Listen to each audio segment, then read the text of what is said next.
사무엘하는 흘러가는 역사 속에서 하나님의 나라가 어떻게 세워지고 또 하나님의 나라가 어떻게 이루어지고 있는지 그 과정을 우리에게 보여주고 있습니다. 우리는 어제 말씀을 통하여서 드디어 다윗이 온 이스라엘의 왕이 되었고, 특별히 그가 여부스 예루살렘을 정복함으로써 평화의 성 평화의 도시를 정복하여 그곳에 평화의 왕으로 우뚝 선 장면을 우리가 어제 살펴보았습니다. 이제 오늘 본문은 이렇게 평화의 왕으로 우뚝 선 다윗이 예루살렘을 정복하자마자 가장 먼저, 그리고 가장 힘주어서 하고 있는 일을 우리에게 보여주고 있는데, 오늘 본문 2절을 한번 볼까요? 그가 예루살렘 평화의 성을 정복하자마자, 평화의 왕으로 등극하자마자 가장 우선하여 힘주어서 3만 명의 무리를 다시, 군사들을 다시 뽑아서 하고 있는 일이 무엇인가 읽어봅니다. 시작. 다윗이 일어나 자기와 함께 있는 모든 사람과 더불어 바알레 유다로 가서 거기서 하나님의 궤를 메어 오려. 여기까지. 지금 그가 바알레 유대는 기랏 여아림의 다른 이름입니다. 그러니까 원래 하나님의 궤가 있었던 그곳.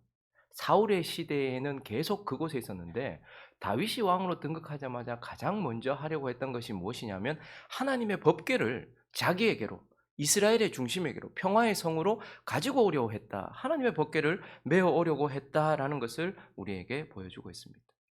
그래서 우리는 오늘 그가 평화의 왕으로 등극하자마자 그 평화의 성, 하나님의 백성들의 중심에 하나님의 법궤를 가지고 오려고 했던 그의 노력과 그의 모습들을 통하여서 하나님께 복종하고 하나님의 백성으로서 살아가는 우리에게 가장 우선되고 또 가장 중요한 것이 무엇인지 두 가지로 나누어서 살펴보려고 합니다. 오늘 이 다윗의 모습을 통하여서 하나님의 백성된 우리에게 가장 우선되고 중요한 그 첫 번째는 바로 말씀을 중심에 모시는 것, 그 말씀을 우리 중심에 모시는 것, 이것이 가장 중요하다라는 것을 우리에게 먼저 가르쳐 주고 있습니다. 2절을 다시 한번 읽어볼까요? 2절 시작. 다윗이 일어나 자기와 함께 있는 모든 사람과 더불어 바알레 유다로 가서 거기서 하나님의 궤를 메어 오려 하니 그 궤는 그룹들 사이에 자정하신 만군의 여호와의 이름으로 불리는 것이다. 그는 예루살렘에 정착하자마자, 평화의 왕으로 등극하자마자 가장 먼저 힘주어서 지금 하나님의 법궤를 메어 오려고 했던 것입니다. 그런데 2절을 보니까 이 하나님의 법궤를 메어 오려고 했던 이유가 그렇게 좀 소개되고 있는데, 2절 후반부를 보면요, 왜 하나님의 법궤를, 그러니까 전쟁도 많이 치러야 했고 뭐 정치적인 안정도 취해야 됐을 것이고 뭘 정비도 해야 되고 할 일이 많았을 텐데, 왜 그는 예루살렘을 정복하여 평화의 왕으로 등극하자마자 하나님의 법궤부터 가지고 오려고 했을까? 사울은 40년 동안 통치하는 동안 한 번도 이런 시도를 한 적이 없었는데 왜 그는 그렇게 했을까? 이 법궤가 무엇으로 여겨졌기 때문입니까? 셋째 줄을 다시 한번 읽어볼까요? 시작. 그 궤는 그룹들 사이에 좌정하신 만군의 여호와의 이름으로 불리는 것이라. 법궤는 단순히 그냥 궤짝이 아니고 여호와의 이름, 여호와의 존재, 그냥 하나님으로 여겨졌기 때문인 것이에요. 법궤 안에 뭐가 들어있습니까? 세 가지가 들어있는데, 첫 번째는 십계명 두 돌판이 들어있습니다. 그래서 이 두 돌판은 우리에게 말씀하시는 성부 하나님을 상징하는 것이죠. 그리고 그곳에 또 뭐가 들어있습니까? 만나가 들어있습니다. 이것은 우리에게 양식이 되시는 성자 예수님을 상징하는 것입니다. 그리고 또 하나가 들어있는데 그게 뭔지 아십니까? 아론의 쌍난 지팡이. 이것은 우리에게 생명을 주시는 성령 하나님을 상징하는 것이죠. 그러니까 법궤는 이스라엘 백성들에게 있어서, 하나님의 백성들에게 있어서 하나님 자신을 상징했던 것이고, 그래서 그는 평화의 왕으로 등극하자마자 하나님을 모셔오고 싶었던 것이에요. 그런데 사실 법궤의 가장 실제적인 그 의미는 바로 거기에 두 돌판이 있었기 때문에, 그래서 우리가 살아가야 될 법, 하나님이 우리에게 주신 법, 하나님의 말씀을 상징하는 것으로서 다윗이 가장 먼저 했던 것은 바로 이 말씀을 하나님의 백성들 중심에, 우리의 삶의 중심에, 우리 마음의 중심에 가지고 오려고 했다라는 것을 우리는 보게 되는 것이고, 이것을 통하여서 하나님의 통치를 받는 저와 여러분에게 있어서도 가장 중요한 것은 무엇이냐면, 교회란, 그리스도인이란 예수를 왕으로 모시고 그리고 그 왕으로 인하여서 말씀이 우리 가운데 중심에 와야 된다는 거예요. 교회의 중심에 와야 되고요. 우리 가정의 중심에 와야 되고요. 내 마음의 중심에 와야 되고 내 삶의 중심에 와야 된다. 가장 중요한 게 말씀이다라는 것입니다. 그래서 저와 여러분이 말씀을 우리 중심에 모신다는 것은 끊임없이 말씀을 받아 배우는 것을 의미하는 것입니다. 그리고요. 이 말씀을 서로 나누는 거예요. 그러면 초대교회를 보면 사도들이 가르쳐요. 그리고 그 가운데는 믿음의 분량들이 서로 다른 사람들이 많이 있거든요. 그렇게 배우고 나면 어떻게 합니까? 각자 가정 교회에서 335 모여서 어떻게 하죠? 떡을 떼며 또 음식도 나누지만 거기에서 받은 말씀을 서로 나누는 거예요. 말씀을 우리 중심 가운데 모신다는 것은 그 사도들의 말씀을 받는 것처럼 말씀을 배우는 거예요. 그리고 서로 말씀을 나누는 거예요. 그리고요. 그 말씀대로 살아가는 거예요. 그리고 그 말씀대로 살기 위하여 기도하는 겁니다. 우리의 기도는 다른 데 있지 않고 하나님의 뜻이 하늘에서 이루어진 것 같이 땅에서도 이루어지도록 하나님의 영역에서 이루어진 것처럼 하나님의 땅인 내 속에서도 이루어지고 내 삶 속에서도 이루어지도록 그래서 말씀이 우리 중심에 와서 우리는 계속 말씀을 배우고 성도들이 모여서도 교회가 개모임이 되면 안 됩니다.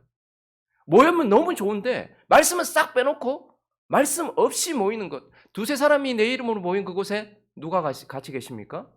예수가 말씀이 같이 계시는 거예요. 그래서 교회는 성도들이 함께 모여 말씀을 나누는 것이고 성도들이 함께 모여 말씀을 배우는 것이고 성도들이 함께 모여 말씀으로 기도하는 것이고 성도들이 흩어져서 말씀대로 사는 공동체 말씀을 중심에 모신다는 것은 바로 이런 것입니다. 끊임없이 말씀을 내 중심 가운데 모셔서 그 말씀대로 살아가는 거예요. 다윗이 왕이 되자마자 그의 힘을 드러내는 것이 아니고 그의 하나님의 말씀을 중심에 모시려고 했다라는 것을 통하여서 오늘 우리는 우리에게 있어서도 가장 중요한 것은 말씀을 중심에 모시는 것이다 라는 것을 오늘 본문을 통하여 말씀하고 있습니다. 그리고 오늘 이 다윗이 예루살렘 평화의 왕으로 등극하자마자 했던 이 법궤를 모셔오려고 했던 행동을 통해서 우리에게 주시는 또 다른 교훈은 말씀을 바르게 모시는 것. 말씀을 그냥 모시는 것 이것도 중요합니다. 그런데 오늘 본문은 가장 중요한 교훈은 본문이 주는 가장 중요한 교훈은 바로 말씀을 바르게 모시는 것입니다. 여러분 지금 다윗이 궤를 메어서 예루살렘으로 이스라엘 백성들의 중심으로 가지고 오려고 했는데 오늘 본문을 보면 이 일이 중단됩니다. 이 큰 사역이 이 큰 행사가 갑자기 한 사람이 죽고 중단되는 것을 보게 돼요. 7절부터 한번 보시면요. 여호와 하나님 왜 중단됐냐 하면 다른 이유 때문이 아니고 하나님이 중단시키셨어요. 여호와 하나님이 근데 중단시킬 때 그냥 그만 이렇게 하신 것이 아니라 웃사가 잘못함으로 진노하셔서 그를 그곳에서 죽이셨어요. 거기서 하나님의 곁에서 어떻게 해요? 하나님 말씀 옆에서 죽었단 말이에요. 한 사람이 죽었어요. 아비나답의 집에서 그의 아들 그러니까 아마 제사장 계열이었던 것 같아요. 그래서 이 행사를 주관하고 있었던 웃사가 그 궤 옆에서 바로 즉사를 하게 되었습니다. 여호와께서 웃사를 치심으로 다윗이 분하여 그것을 베레스 웃사 하나님이 치셨다라 부르니 그 이름이 오늘까지 이르니라. 다윗이 그날에 여호와를 두려워하여 이르되 여호와에게가 어찌 내게 오리요 하고 다윗이 여호와에게를 옮겨 다윗성 자기에게로 메어가기를 즐겨하지 않았다. 그래서 말씀을 중심으로 모시려고 하다가 중단되고 다윗은 그것을 받아들이지 않게 되었다. 이렇게 말하고 있습니다. 자, 그러면 오늘 본문을 통하여서 왜 웃사는 죽었고 왜 말씀을 모셔오려고 하던 이 행렬이 갑자기 멈춰서게 되었습니까? 분명히 하나님은 웃사가 잘못함으로 이렇게 말하고 있어요. 웃사가 잘못한 것, 이들이 잘못한 것 크게 두 가지가 드러나는데 뭘 잘못했습니까? 일단 3절을 보시면요. 그들이 하나님의 궤를 어디에 실었다고 말합니까? 새 수레에 실었다. 이것이 첫 번째 잘못입니다. 그리고 6절을 보면 두 번째 잘못이 있습니다. 읽어볼까요? 시작. 그들이 나곤의 타작마당에 이르러서는 소들이 뛰므로 웃사가 손을 들어 하나님의 궤를 붙들었더니 이것이 두 번째 잘못입니다. 첫 번째는 무엇이 잘못이라고요?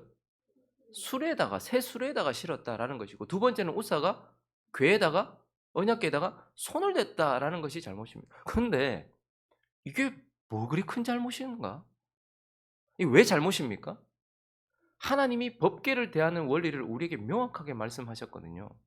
민수기를 한번 가보겠습니다. 4장 15절만 한번 읽어보죠. 이 법궤를 어떻게 모셔야 되는지, 하나님의 말씀을 상징하는 이 법궤를 어떻게 모셔야 되는지 읽어볼까요? 시작. 진영을 떠날 때에 아론과 그의 아들들이 성소와 성소의 모든 기구 덮는 일을 마치거든 고핫 자손들이 와서 맬 것이니라. 그러나 성물은 만지지 말고 쭉 나갑니다. 자, 고핫 자손, 이 제사장 계열의 사람들, 레위인, 하나님께서 지정한 사람들이 그 궤를 어떻게 해야 된다고요? 메어야 된다. 이렇게 말하고 있습니다. 새 수레에 싣는 것 말고 그 고압 자손들이 나중에 제사장들이 메어야 된다라고 말해요. 그래서 그 이후부터 여호수아 3장 3절만 한번 볼까요? 그 이후부터 어떻게 했는가? 시작. 백성에게 명령하여 이르되 너희는 레위 사람 제사장들이 너희 하나님 여호와의 언약궤 매는 것을 보거든 너희가 있는 곳을 떠나 그 뒤를 따르라라고 말해요. 그때부터 제사장들은 이 언약궤를 어떻게 해요? 스스로 어깨에 메었다라는 거예요. 그런데 메어야 되는 언약궤를 새수레에 실었기 때문에 잘못이었고, 또 하나 손을 댔다. 이것이 왜 잘못인가? 다시 민수기 4장 15절을 가볼까요?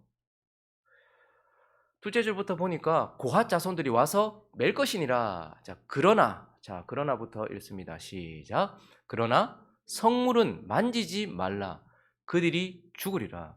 회막 물건 중에서 이것들은 고핫 자손이 맬 것입니다. 그러면 매기는 매는데, 근데 만지면 돼요, 안 됩니까? 안 된다라고 말하는 거예요. 왜 그 우사가 죽었고 그것이 잘못이냐면, 하나님은 언약궤를 메어서 옮기게 했고요. 그리고 그 언약궤에는 절대 손을 대지 말라고 했는데 우사는 새수레에다 실었고 소가 뛸 때에 그것을 만졌다라고, 손을 대었다라고 말하고 있습니다. 즉 한마디로 말하면 그날 행사가 중단된 이유, 우사가 죽은 이유는 하나님의 말씀을 상징하는 법궤를 잘못 모셔드렸기 때문이다라는 것이죠. 자, 그러면 하나님이 말씀하신 것을 기반으로 하여 말씀을 바르게 모시는 것은 어떤 것입니까? 바로 말씀은 내가 짊어지는 것입니다. 내가 짊어지는 것. 이 말은 지금 새수레에 실었다는 것을 얼마 전에 우리 사무엘 상에 보면 블레셋 사람들이, 이방인들이 이 법궤를 이스라엘로 다시 돌려보낼 때 어디에 실었어요? 새수레에다가 실었거든요. 그러니까 새수레에 실었다라는 것은 하나님이 없는 인생들, 육신적인 자들의 방식이었고 최신 방식이었어요. 법궤를 다루는, 말씀을 다루는 최신 방식이었어요. 그러니까 전통적으로 법궤를 다루지 않고 인간적인 생각에서 고안해낸 최신 방식, 가장 합리적이고 가장 좋아 보이는 방식이기도 하지만, 이 방식은요, 자기와 말씀을 분리시킨 방식이었어요. 말씀을 다른 존재에게다가 맡겨놓고 거기에다 싣고 가게 만들었단 말이에요. 근데 하나님은, 하나님이 세우신 제사장들이 스스로 자기가 매게 했단 말이에요. 그 말씀은 내가 받는 것이지 다른 자들에게 주는 게 아니라는 말입니다. 어깨에 맨다라는 것은 말씀과 나를 일치시켜서 내가 짊어지는 것을 말하고, 새수레에다 하시는 것은 다른 존재에게 한다라는 것을 말하는 거예요. 그래서 하나님께서, 예수님께서 이 땅에 오셨을 때 마태복음 23장을 한번 가보시면요, 2절부터 4절까지 한번 읽어볼까요? 시작. 서기관들과 바리새인들이 모세의 자리에 앉았으니 그러므로 무엇이든지 그들이 말하는 바는 행하고 지키되 그들이 하는 행위는 본받지 말라. 그들은 말만 하고 행하지 아니하며 또 무거운 짐을 묶어 사람의 어깨에 지우되 자기는 이것을 한 손가락으로도 움직이려 하지 아니하며. 예수님께서 말씀을 대하는 잘못된 원리, 바리새인들과 서기관들을 말하면서 그들은 말씀을 알기는 안다, 가르치기도 한다. 그런데 그들이 가장 문제는 무엇이냐면, 말씀을 제사장들이 어깨에 매야 되는 것처럼 자기가 짊어져야 되는데 무거운 짐을 묶어서 다른 사람에게 묶어서 옮겨놓고 자기는 그것을 하나도 손 안 댄다라는 거. 교회 안에서 가장 문제가 되는 사람들이 이런 사람들입니다. 목사가 말씀을 계속 성도들에게만 전하는 거예요. 말씀을 계속 성도들에게만 주장하는 거예요. 이거 하라고 저거 하라고, 마치 바리새인들처럼. 그때 당시에 서기관, 자기는 하나도 그 말씀에 자기 자신을 들이지 않고 그 말씀에 자기 자신을 메어가지 않으면서 계속 성도들한테만 그렇게 말하는 거예요. 그리고 또요, 장로들이 계속 목사나 성도들한테 자기는 한 손가락도 까딱하지 않으면서 말씀을 짊어지지 않으면서 다른 사람한테, 그러니까 아는 것이 말씀을 받은 것이라고 착각하는 거예요. 아는 것이 말씀을 받은 것이 아니고요, 내가 사는 것이 말씀을 받은 것이에요. 그래서 안다라고 하는, 야다라는 것은 내가 그 말씀을 받아들여서 그 말씀이 내게서 실현되어지는 것을 말하는 거예요. 주님이 말씀을 대하는 원리는 반드시 내가 그 말씀을 짊어지고 내가 그 말씀대로 사는 것이지 다른 사람을 그 말씀대로 살게 하는 게 아니라는 말입니다. 목회자들도 마찬가지예요. 다른 사람들을 가르치지만 내가 살면서 가르치는 것이지 나는 안 하면서 가르치는 게 아니라는 말입니다. 계속 문제가 되는 게 이런 거예요. 자꾸 아내들은 남편한테 말씀대로 살아라고. 뭐라고 돼 있냐고 여기. 예수님께서 교회를 사랑하신 것처럼 나를 사랑해 줘야 된다고. 또 남편들은 뭐라 합니까? 교회가 예수께 복종하듯이 당신이 내한테 복종을 해야지 내가. 자식들한테는 뭐라고 합니까? 네 부모를 공경하라 하는데 니는. 그럼 또 자식은 또 뭐라 합니까? 자식을 도욕케 하지 말라 하는데 아버지는. 뭐 이러면서 계속 말씀을 상대방이나 다른 이들에게 적용을 시키려고 하고 세술에다가 실어가지고 나와 분리시킨 채 말씀을 가지고 가는 것. 하나님은 그걸 바르게 모시는 게 아니라고 말하고 있어요. 하나님께서 세우신 제사장, 오늘 이 시대의 왕 같은 제사장인 저와 여러분이 이 말씀을 우리가 살아가도록 그렇게 하셨다. 그것이 바로 바르게 모시는 것이고, 또 하나는요, 손을 대지 말라고 했어요. 이 말은 좌로나 우로나 치우치지도 말고 더하거나 빼거나 왜곡시키지도 말라라는 것입니다. 우리의 가장 큰 문제 중에 또 하나는 말씀을 자기 마음대로 해석하는 것. 그리고 자기 마음대로 해요. 할 수 있는 건 하고, 하고 싶은 건 하고, 할 만한 건 하고, 아닌 건 안 하고. 그래서 말씀이 자기 손맛, 입맛대로 바뀌는 거예요. 그런데 대부분 보면 어쩔 수 없었다라고 얘기하거든요. 우사가 이 순간 손을 대었던 것도 그냥 피상적으로 보면 소가 뛰고 말씀이 어떻게 될 것 같으니까 그래서 손을 대었다. 우리가 말씀대로 살지 않을 때에도, 말씀대로 해석하지 않을 때에도 우리는 어쩔 수 없었다. 그거 어떻게 그래 사노? 어떻게 그렇게 하노? 라고 말하면서 말씀에 손을 대면서 말씀을 재단해요. 자르기도 하고 덧붙이기도 하고 뭔가를 더 하는. 어쩔 수 없었다라는 것은 없습니다. 말씀은 절대 땅에 떨어지지 않습니다. 소가 뛰어도 천지가 흔들려도 말씀은 변함없고 말씀은 땅에 떨어지지 않습니다. 근데 우사는 말씀이 땅에 떨어질까 봐, 혹시 이 행사가 잘못될까 봐 거기에다가 손을 댔더라고요. 목사가, 저도 가끔씩 그 말씀을 전할 때에 조금 재단하고 싶은 생각이 좀 들 때가 있어요. 네, 이 말씀 오늘 전하면 분명히 저 집사님이 나한테 뭐라 할 것 같은, 저 사람한테 가는 거 아닌데 이런 생각이 들기도 하고, 이거 너무 센 거 아닌가? 이 막 이틀 연속, 3일 연속 계속 치는 설교 같은데 막 이런 생각이 들 때도 있고, 어떨 때는 이거 아직까지 이거 못할 것 같은데 이런 생각이 들 때도 있어요. 그리고 어떨 때는 내가 못하는 거는 아직까지 나도 안 전하고 싶은 거예요. 근데 말씀에 손을 대는 순간 그때부터 그 인생은 무너지기 시작합니다. 이성적으로 말씀을 해석하는 게 아니에요. 믿음으로 말씀을 해석하는 것이죠. 그리고 말씀은 행할 때에 깨닫게 되는 것입니다. 이성적으로 깨달아서 하는 것이 아니고요. 근데 우리가 나도 모르는 사이에 말씀에 손을 대기 시작하는 순간 우리는 말씀을 받긴 받아도 잘못 받는 것이고, 오늘 본문 말씀을 통해서 하나님은 하나님의 백성들에게 있어서 가장 중요한 것은, 다윗이 왕으로 등극했다면, 네 인생의 왕이라면 다윗이 가장 힘쓰고 있는 그 일, 말씀을 네 중심에 모시는 것, 그리고 그것을 바르게 모시는 것, 이것이 가장 중요하다라고 말씀하고 있는 것입니다. 말씀을 정리하겠습니다. 그래서 오늘 이 본문 말씀은 베레스 우사라는 사건을 통해서 하나님께서 우리에게 뭘 가르쳐주고 싶으실 건가요? 결국 이 사건으로 인하여서 하나님이 우리에게 가져다 준 것은 무엇입니까? 9절을 보시면요, 결국 이 일로 인하여서 다윗이 그날에 뭘 했습니까?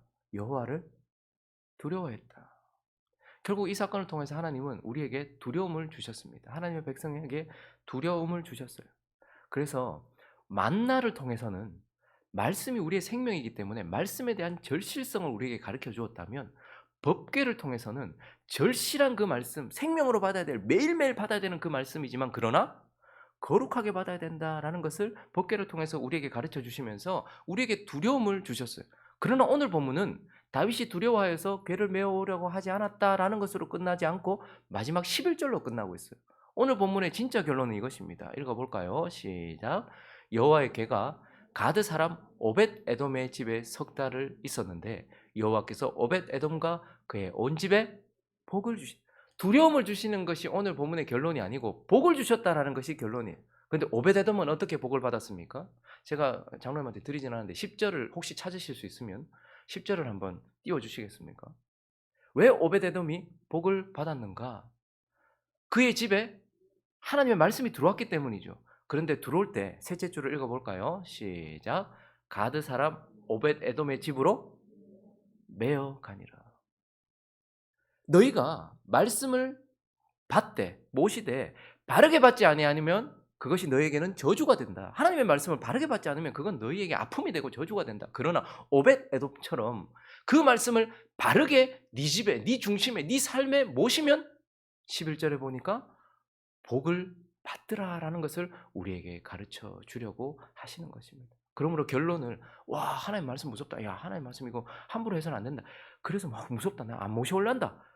그게 아니고 하나님의 말씀은 바르게 모셔와야 하고 그렇게 하나님의 말씀이 바르게 내 집에, 내 교회에, 내 마음에 모셔드리면 그것이 우리에게 복을 가져다 준다라는 것을 기억하면서 말씀을 우리 중심에 그리고 바르게 모시는 저와 여러분 그래서 복을 받는 저와 여러분 되시기를 예수 그리스도 이름으로 축원합니다.